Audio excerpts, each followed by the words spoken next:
بسم اللہ الرحمن الرحیم۔ محمد حاجی یہ سوال کرتے ہیں کہ غسل کرنے کا مسنون طریقہ کیا ہے؟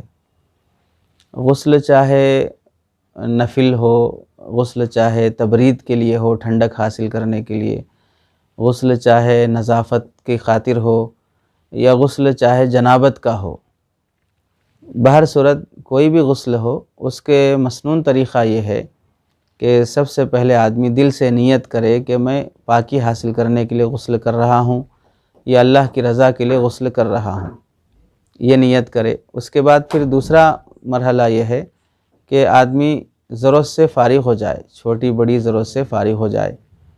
تیسری بات یہ ہے کہ اگر جسم میں کسی حصے پر کوئی گندگی نجاست لگی ہو تو خاص طور سے اس گندگی کو اور اس نجاست کو دور کرنے کا اہتمام کرے۔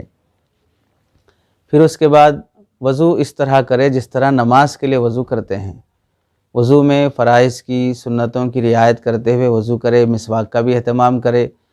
تو وضو سے فارغ ہونے کے بعد پھر اس کے بعد مرحلہ آتا ہے کہ پورے جسم پر پانی بہائے۔ اب وضو میں چونکہ کلی بھی کرتا ہے، وہ اس میں سنت ہے، غسل میں فرض ہے۔ ناک میں پانی ڈالنا ہے، وضو میں سنت ہے، غسل میں فرض ہے۔ ناک کی نرم ہڈی تک پانی پہنچائے۔ پھر اس کے بعد 3 مرتبہ یعنی یہ عمل ہونے کے بعد غسل کے لیے پورے جسم پر پانی بہائے۔ اب پورے جسم پر پانی بہانے کے لیے سب سے پہلے سر پہ پانی ڈالے، پھر دائیں طرف، پھر بائیں طرف۔ یا دوسرا طریقہ ہے کہ پہلے دائیں طرف پانی بہائے، پھر سر سے پانی بہائے، پھر بائیں طرف پانی بہائے۔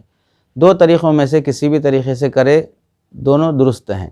اگر اس طریقے کی ترتیب کی رعایت کیے بغیر ڈائریکٹ شاور کے نیچے کھڑے ہو کر غسل کر لیا تو بھی درست ہے، اس میں کوئی حرج کی بات نہیں۔ البتہ 3 چیزیں جو غسل میں فرض ہیں اس کی رعایت رہے: ایک کلی کرنا، ناک کی نرم ہڈی تک پانی پہنچانا، پورے جسم پر پانی اس طرح بہانا کہ کوئی جسم کا حصہ خشک نہ رہے۔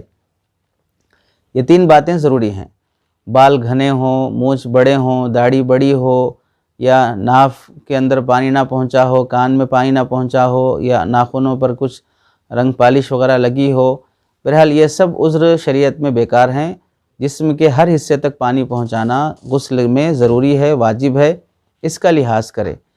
یہ چیزیں اب غسل کرنے کا ایک طریقہ ہے۔ اب اس میں ننگے غسل کرنے کے بجائے بہتر نہیں ہے، ادب کے خلاف ہے، شرم حیا کے خلاف ہے، کوئی کپڑا سطر وغیرہ پہن کر چھپا کر غسل کرے۔ چاہے آپ تنہائی میں کر رہے ہوں پھر بھی افضل اور بہتر ہے کہ ننگے نہ کرے، چونکہ اس میں غسل کے موقع پر آدمی کی شرمگاہ کا حصہ قبلے کی طرف ہو جاتا ہے، اور اس سے فقہا نے منع کیا ہے۔ اور ایسے ہی کھڑے ہو کر غسل نہ کرے، چونکہ اللہ کے نبی علیہ السلام ہمیشہ بیٹھ کر ہی غسل فرمایا کرتے تھے۔ اگر کھڑے ہو کر لیتے ہیں تو ادا تو ہو جائے گا، البتہ طریقہ ادب یہ ہے کہ بیٹھ کر غسل کرنے کا اہتمام کریں۔